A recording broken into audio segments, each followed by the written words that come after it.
And so if you think about that when you're creating your products, like how is it's going to take them from this painful place that they are, what is that place, to this other place. And it's like not just fluffy, but like really detailed. And then it can also like just speak to them and they'll get it and they want to buy it. Hello, everyone, and welcome back to another episode of CEO Frequency. I'm so excited to be here today because we have Becky Pierson Davidson, who is absolutely amazing. She goes by BPD, which I love. It just looks so cool on the screen because all of the letters are like the same shape, but like rotated, if you know what I mean. Anyways, Becky is a community builder, creator, educator, and the founder of Affinity Collective, which is a transformative product design agency.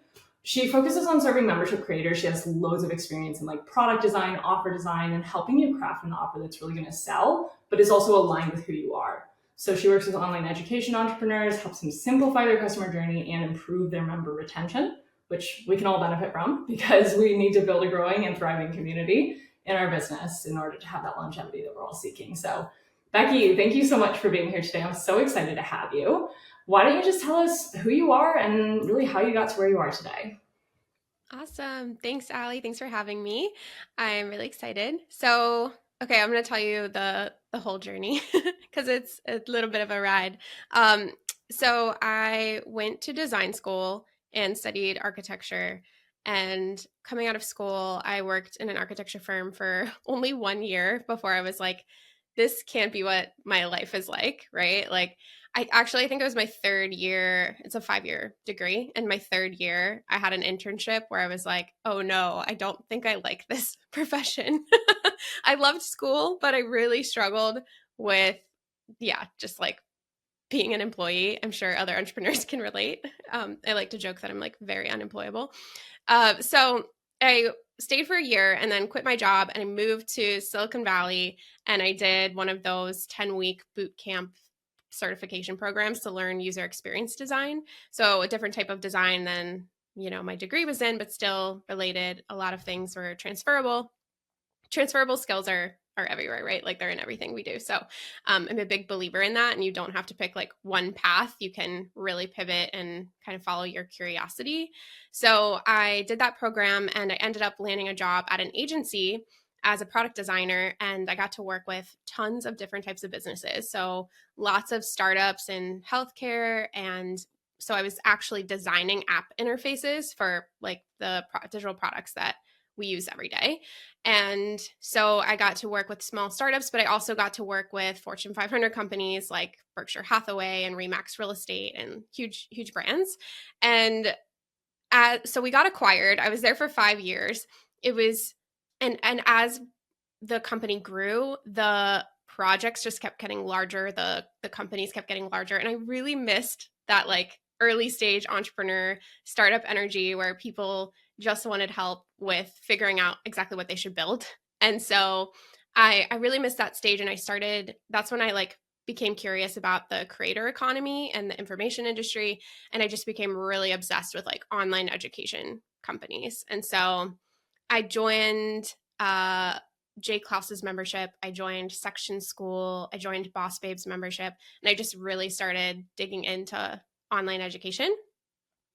And then from there, as I was like kind of digging into this and obsessed with it, I started to so this is a funny story. So I was working with a coach because I wanted to pivot my career in some way, but I really had no idea what I wanted to do. Like I started to feel burned out and just like not loving my projects. And on the side, I was like doing this curious journey of joining all of these memberships. And the coach had me create a vision board. So I made this vision board and I put head of product at Boss Babe on the vision board. Like I pasted it on there.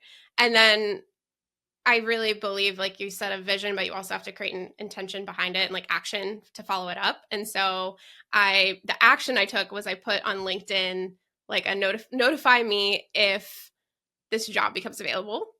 And so maybe about 6 months later, I get a notification that role up for product at Boss Babe was open.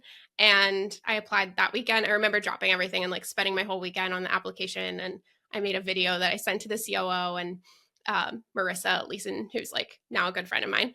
And I got the job, long story short. So I worked as head of product at Boss Babe for a year, and just working with all of the entrepreneurs in that membership really inspired me to help more early stage entrepreneurs in this type of industry that's building programs, online education courses, memberships, to actually build the right thing, because we were teaching them lots of marketing skills, and marketing is a crucial piece of business, right? Like you can't sell and grow your business without marketing, but you also really need a great product to have a long, sustainable business future. And so I saw these women really struggling with their products, and we were telling them how to sell on social, but they weren't selling the right things. And so, yeah, I decided to leave and start my consulting firm. And that was a year and a half ago. And now I'm launching an agency. Wow. Wow. What a story and what a journey. So many amazing things have happened to you over the course of your career. And I love that you're in a place now where you've kind of taken everything that you've learned from all these, like, kind of different, like a variety of different areas and focuses, and you've turned it into something that's like completely yours, which is ironic because you're crafting like products and services now in your own business that are so aligned with your journey and your expertise and who you are. And that's also what you help other people do. Like you've crafted your own journey, you're crafting what is now your agency in such a way that's like so aligned and so perfect for who you are and so well designed for the people who are going to be buying from you and working with you. And the whole point is that, you know, you're helping other people do the same thing and figure out what their expertise is and what they've gained in their journey and what they can share with others. So I love that so much. It's so inspiring to see you thrive in this way. Thank you. Yeah. So tell us a little bit more about what you said at the end there, right? I love what you said about, you know, building the right thing, because you can market and you can sell until the cows come home, right? Until you're like blue in the face and your throat's running dry and you've like posted 20 million Instagram stories about your offer and nobody's bought, right? What makes a product a good product? What makes a good offer a good offer?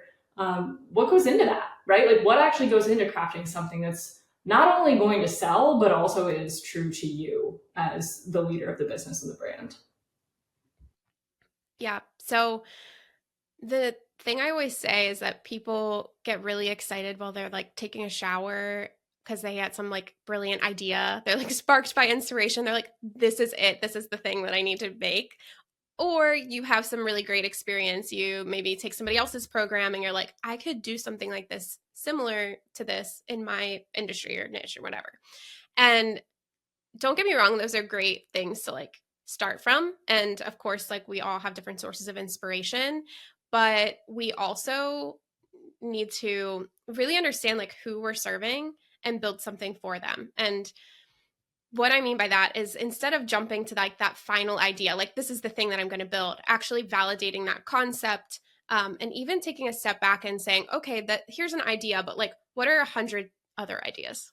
And just really creating lots of choices to analyze through, like, what is the best for business outcomes, what is the best for customer outcomes, and how much of an effort is this going to take to build? Is this like going to be, you know, a multi-year extreme huge build, or a week of effort? Like, we need to consider these things when making decisions about what to prioritize and what to build in the business. So yeah, I think building the right thing is a complex complex thing to get right, but a lot of it has to do with really understanding who your community is. And I'll say the other thing that people get wrong is that they'll build based on their personal experience. So let's say I wanted to, I don't know, create some kind of product based on the story I just told you, that I like, here's how to like scale up your career at an agency. Now, I am one person that worked at one agency that had this experience. So that's not enough to build a product off of. And so people often build on their one person experience, but what you need to do is talk to other people that had the same journey, and then really look for what are those overlaps, what are the themes, because you should really hear it from three people before deciding it's a theme, or the way that something should be done. It's really interesting because I think a lot of people do feel like they can just pull directly their own story and like that's enough to make a compelling case, a compelling, like, here's the result you can get, just like what I got out of my experience.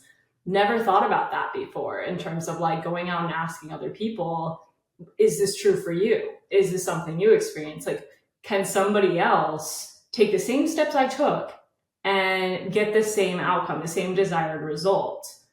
Really good point.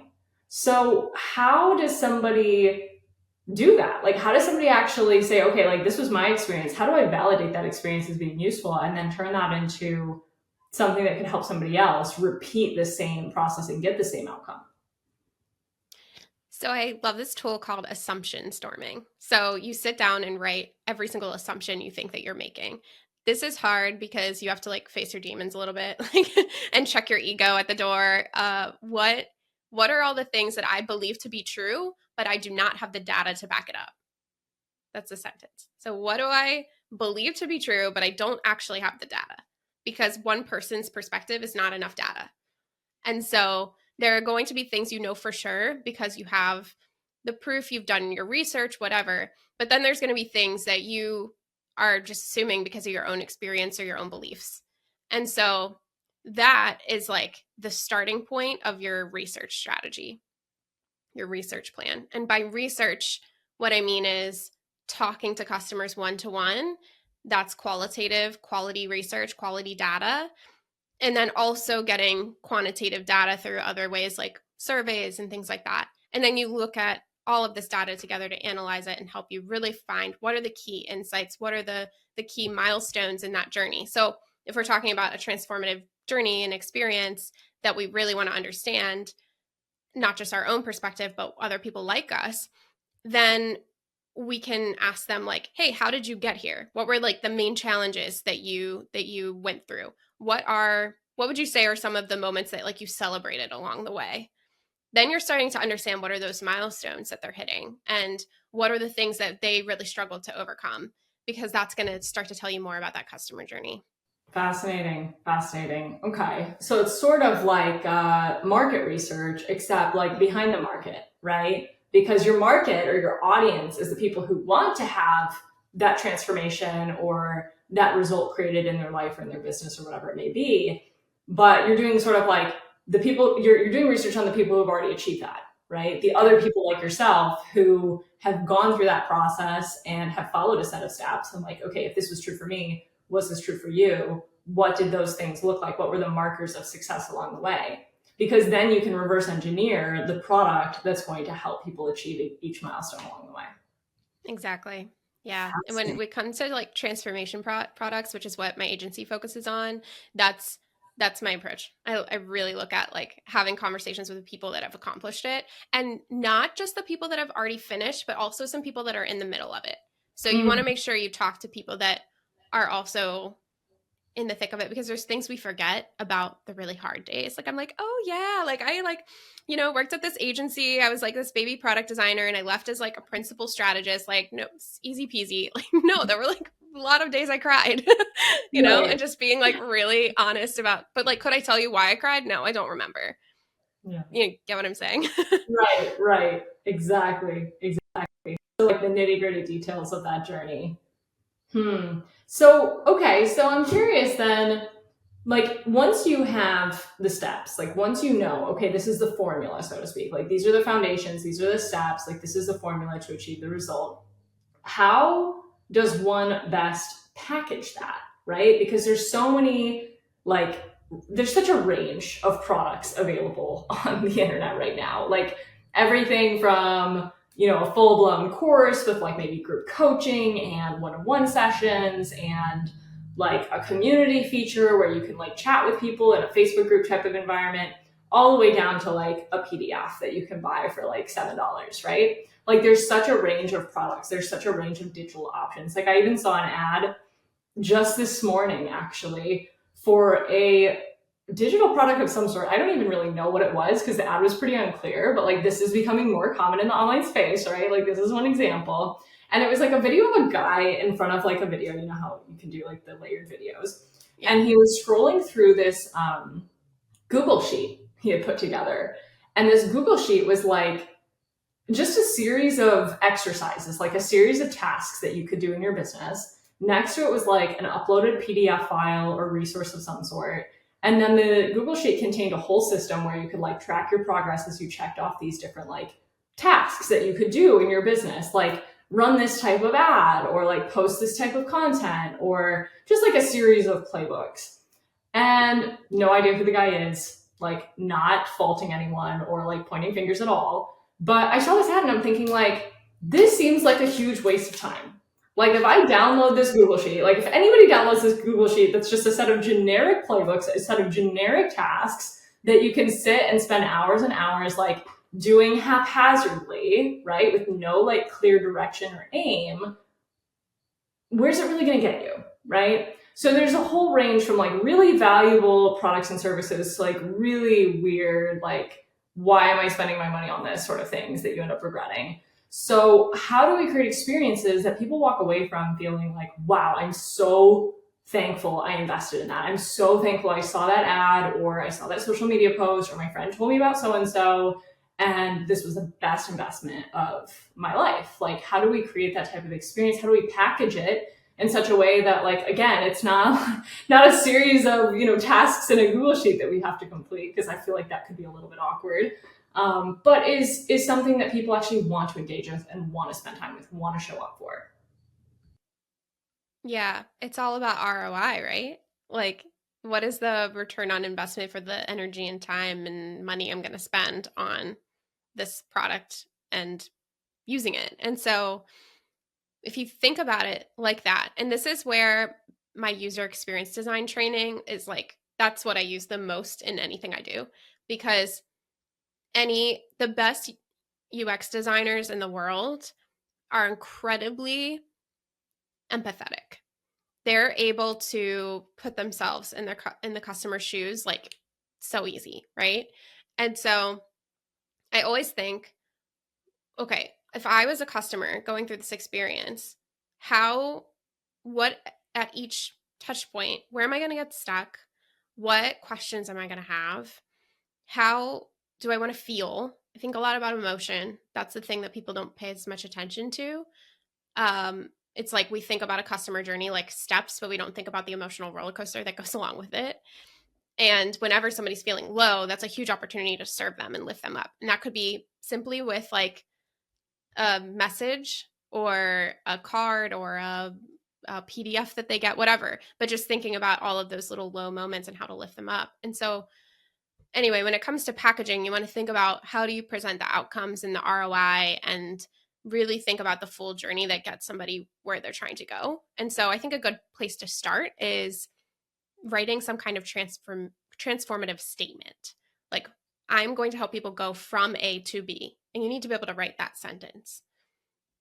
And I will tell you, most of my clients I work with, I ask them, what is this statement? And they really struggle to write it. Like, they really struggle to come up with what the answer is. And so if you think about that when you're creating your products, like, how is it's going to take them from this painful place that they are, what is that place, to this other place. And it's like not just fluffy, but like really detailed. And then it can also like just speak to them and they'll get it and they want to buy it.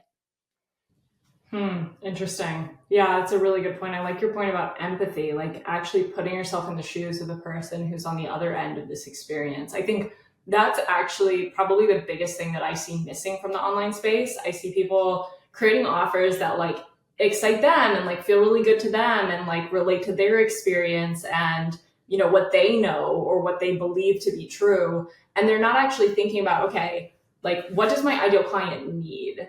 What is she or he going through? We often think like, okay, here's my ideal client profile. She is like, 35, she lives in X city, she has 2 dogs, like, all those details of the ideal client, the avatar, as people will say. But we don't think about then, okay, once they get in the door, right? We think about them in terms of an audience to market to, but not a client. And yet it's called the ideal client profile. So what is that client going through once they actually put their credit card information in, check out, and join whatever it is that you're selling, like get access to it? What does that look like? And what does that feel like, more importantly? That's why I really love the word empathy. That's going to be a new key word in my life for the next little while here. I love that. I like played around with that with my branding. I was like, how do I fit the word empathy in here? Everyone's like, you can't use that word. It's not going to attract people to work with you.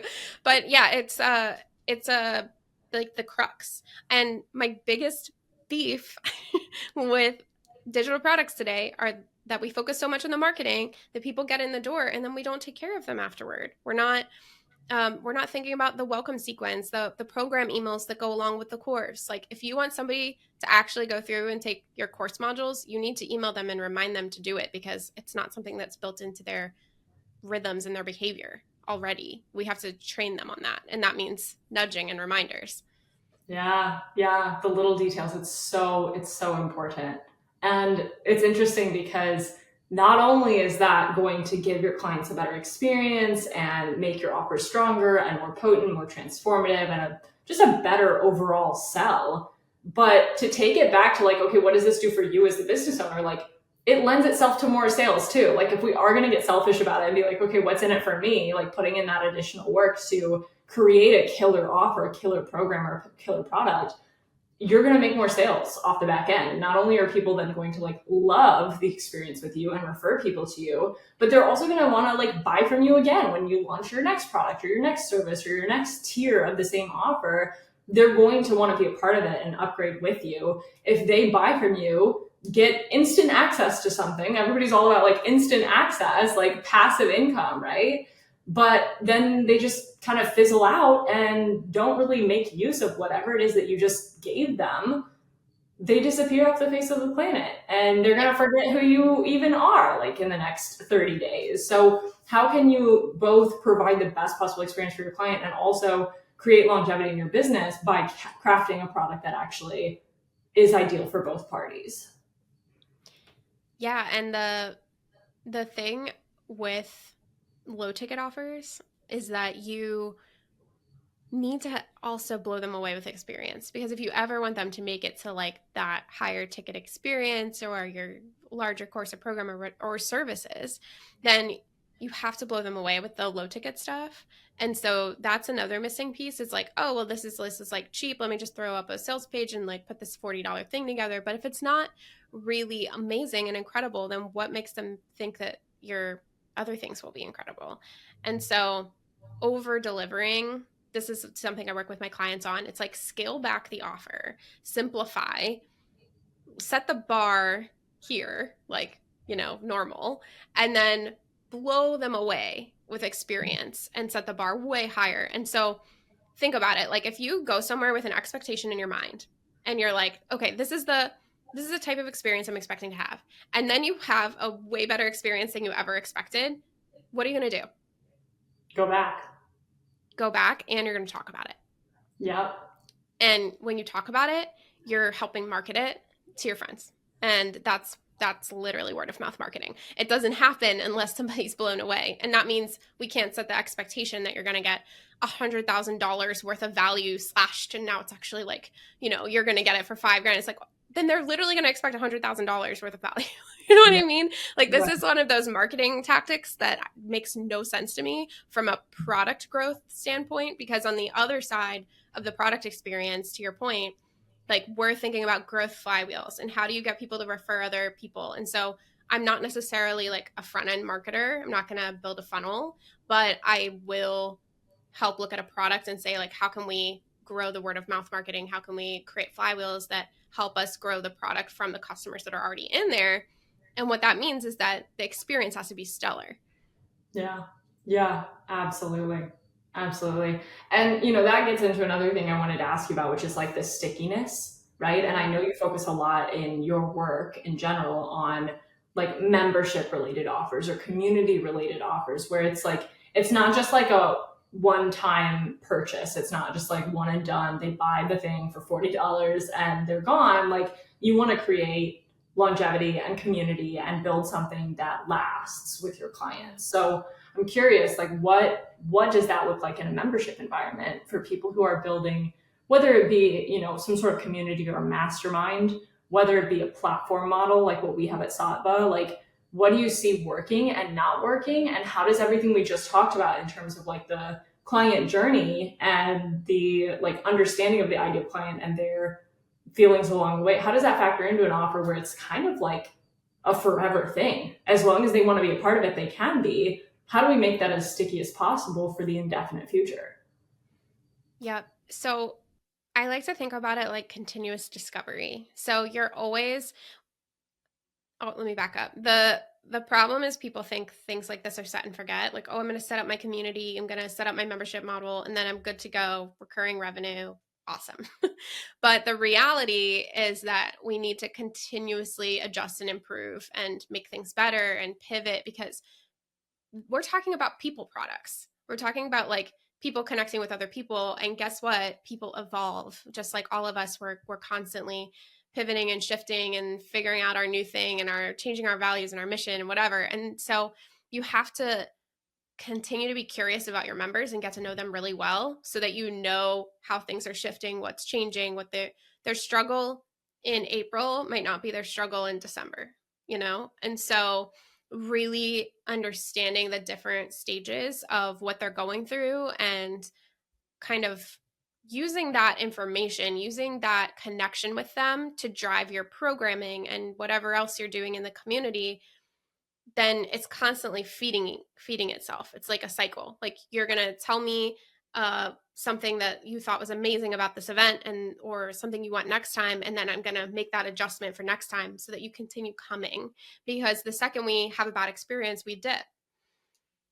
And so just really thinking about how you continue to feed that research cycle of and improving your product, because it is something that needs constant like tinkering. Yeah. Yeah, absolutely. Absolutely. So just sort of putting the process on loop the same way that Yes. you would do it in the beginning. Yeah. So some ways you can do that, like tactically, I love tactics. Like, that's my content always gets into the tactics. It are like, let's say you have events in your community. What you can do is at the end of an event, you drop in the last 5 minutes, you drop a form, and it's like, rate this event 1 to 5. What was great about it? What could have been better? And then every week you analyze the answers and look for themes, and use that to plan your programming 2 months later, because you should plan like 3 months at a time, but not further than that, because you want to keep it tight enough that you can adjust things. Mm-hmm. So that's the other thing. We get like really obsessed with like planning things really far out, but we should be ready to like pivot and change based on what the members are needing and wanting, what the community's focused on. So yeah, from a tactical standpoint, doing an events strategy that way. I also am a big fan of like at least 2 larger research sprints a year, like every 6 months, just doing like a member survey, and really getting feedback. Also having some sort of suggestion box, and just creating the culture of co-creation. Like, you are creating the membership and the experience with your members. So passing them the mic and giving them the experience and the opportunity to share what they see as opportunities and ideas that they have for the community as well. Love that. Love that. Yeah. I think letting the people in the community drive the edges of the community and drive the direction of the community is crucial, because ultimately, like, if you are building a community, if you're building something that can grow sort of indefinitely and sort of infinitely in terms of both like time and size, then it's about them, right? Like, you're doing this for them. You're doing this to serve the people inside. So, obviously we have those brilliant ideas in the shower and we think of things when we're driving home that could be really cool, but checking those ideas against the people who are actually going to be on the receiving end of it, absolutely key. And also focusing on the ideas they can feed back to you, right? They're going to have great ideas in the shower. Like, oh, wouldn't it be so cool if inside Allie's community we had XYZ? Like, let me tell Allie about that. Like, let me tell Allie my idea. Having that culture that they know they can serve those ideas back to you. They can share that feedback with you. Just creating an environment where they feel safe to share that is so crucial, I think, to building a membership in a community and creating really a sense of we're in this together. Like, we're building something intentionally as a community, as a collective. Yep. And that also creates belonging, which is what makes people stick around. So this is what adds into that like stickiness factor, is like, oh, I'm a part of this. I'm creating this. I'm a member in a membership right now that like I would literally never cancel, because I feel like I helped craft it. Yeah. And I don't mean because like community product professional. I mean, because like I contribute to the conversations and I've volunteered to lead events. And so another thing, like when you're thinking about kind of starting this, is join communities and participate as that active member, like that really gives you good experience to be able to do this in your own communities. Like I think people jump ahead to doing that with being only like a lurker and not like a real participant in other communities, and you can learn a lot from that. Yeah, no, 100%. It's so true.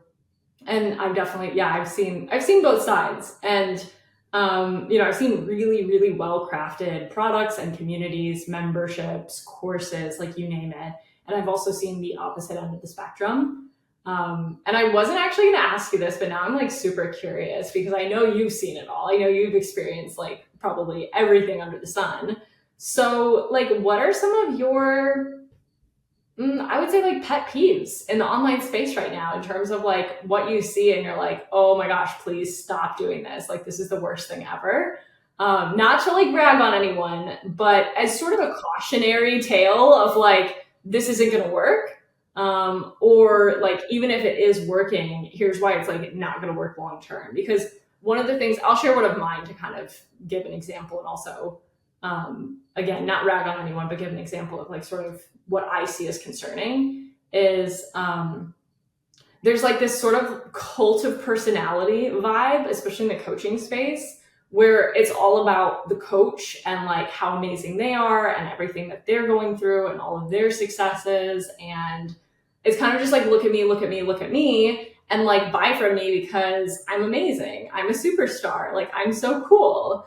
And then there's a lot of people who get left behind in that process because like they buy from that person thinking, okay, I want to be like her, like him, but then actual products and services are kind of fluffy or kind of just like motivational speeches and not actually, like you said, tactical, like not tactical and expertise driven. And that's something I find concerning because there's a lot of money being exchanged and a lot of people are feeling like, wow, I just like burned 10K or I burned 50K or whatever it might be. So I'm curious, like, what your, I guess, pet peeves and also like cautions would be in the online space right now. Well, on theme with that, marketing ethics like irks me to my core. Like, because there's Mm. so much that lacks integrity and ethics in this space, and it's really not moderated, and that bothers me a lot. Fake testimonials, that kind of thing. But that's probably a whole hour conversation. So I'll give you like a really specific community tactic one. So when people launch memberships, and this is a common mistake, so it's also like no shame, but when people launch memberships or communities or even programs but that have a community element, actually this less so applies to like a time-based program, but anything like super long term, so like multi-years or whatever, that say exactly what you're going to get in all of the details. So, like, you're going to get a monthly masterclass. You're going to get a weekly coaching call. These are the types of coaching calls that we're going to have. Like, we're going to do hot seats. We're going to do a weekly Q&A, especially the weekly Q&A or the monthly Q&A. Like, that one makes no sense. So I'll explain in a second. But whenever there's tons of detail in what you're going to get, that leaves you no room for experimentation. And that's a problem because it's going to kill your product. Because if you're not able to test these ideas, or like, let's say you launch a community and you just say like the premise, who it's for, that you're going to be able to connect with other people, and we're going to have events without saying monthly events, weekly events, whatever. Launching that way is much better because then you have this opportunity to test, like, let's see if a weekly Q&A is valuable. We'll just try it. Let's like give it a go. Or let's actually the Q&A is not working. Why don't we pivot to doing like hot seat coaching, and just giving yourself the opportunity to be able to shift and change what you're doing and test things. Because if you don't have that ability, if you just keep creating, then people are going to stop coming because they're like, oh, it's going to be like this forever. This isn't for me anymore because I don't like it. Versus like, oh, this was like a fun event this month. That was interesting. I'm excited to see what they keep experimenting with. It's a different frame. And so that is like the number one thing that I see people getting really wrong is they're tying themselves to it too closely because they're so worried about giving lots of value or portraying lots of value, which is totally fair. But the other problem with like, let's say even launching a monthly masterclass is that you're not thinking about 2 years in. What does that library look like? How are you still going to keep recruiting for like all of these things? And is there more, do we really need to create more overwhelm? Like we're overwhelming people. And then what's that experience like for new members? They come in and they feel like so behind because they have 24 trainings to watch. You know what I'm saying? Yeah, yeah. And so at that point, is it really necessary to continue to iterate on the content every single month? Like, Right. yeah, I think it's a big issue because funnels training, like sales funnels, sales copy, like sales pages, everybody always says you need a section that says like, here's what you get, right? Like, here's what you're Mm-hmm. going to get inside of this offer. And I think like that's valuable, like generally what you get or what you're going to get access to. But I think there's a way to do it that isn't tying you, as you said, like binding you to specifics. Yeah. And that allows you room for experimentation. And like, again, getting that feedback loop going so that the community and the content inside can grow and evolve with the members as more and more people join and create that feedback loop for you. The number one way to fix it is just avoid cadences, monthly content drop, like cut the monthly content drops. Yeah. Because then you're not held to some like cadence that doesn't end up making sense forever. Yeah. I love that. I love that. That's a really good point. That's a really nice little nugget there. I nailed Everybody's taking notes. it. Amazing. Cool, cool. Well, I know we're a little close on time here, so I would love to hear what you're doing next. Like, you've achieved so much, you're building your agency, so I know that's what's next. But what does that look like for you? Like, what are you looking forward to? What are you excited about? Like, what is the next phase of your journey like for you? Yes, I'm launching my agency right now, so that's definitely the thing I'm thinking about the most. I also appreciate your kind words, but I feel like I'm just getting started. So, like, yes, it's been a great journey, but we're just starting. My husband joined the business a few months ago, so that's new and exciting. And so I'm thinking about like how we want to set up the business for that really works for the lifestyle we want, and that's fun to think about. So I think in the future, I'd love to hire an account manager to really take over some of like the client management aspects so I can really focus on client strategy. And I have a research team already that I'm working with that people on my team that are amazing. So I want to continue with that. And also just like continuing with content creation and just like really leaning into that more. I might be launching my own podcast soon. Um, so that's exciting. So just like the content side of my business really fuels me and keeps me inspired. And it's inspired by the client work from the agency. So yeah, just like continuing to grow those things and also refine it and simplify it and just less is more, you know? So we only have like a few types of projects we do, and that's been awesome. Like they're very productized, of course. And so, yeah, that's feeling really good. So I guess next steps are launch the agency, which is happening now. Yeah. Wow. Wow. Congratulations. And yeah, it sounds like you have so much amazing stuff going on and so much to navigate. And I know that feeling where it feels like, just getting started. And I think that day one mindset is so crucial no matter where you're at in your journey. And this goes for all of our listeners right now. Like, always having that day one mindset, always having that sense of like, I'm just getting started. Whatever happened in the past, like, yes, it fuels me. Yes, it, informs me, but everything is still in front of me. Like, the world's your oyster, the sky is the limit, and not even that. Yep, 100%. I mean, you get to do whatever you want. Just keep following your curiosity. Can't go Yeah, wrong. exactly. I love that. So, how can people connect with you? Like, you've already shared so much wisdom in this. Like, there's so much value. Not to touch on the word value too much, because I know that's an issue in marketing. But like, there is so much valuable information in this episode. But I'm sure people are going to be hungry for more. So, like, how can people connect with you, work with you, hire you, all of the things?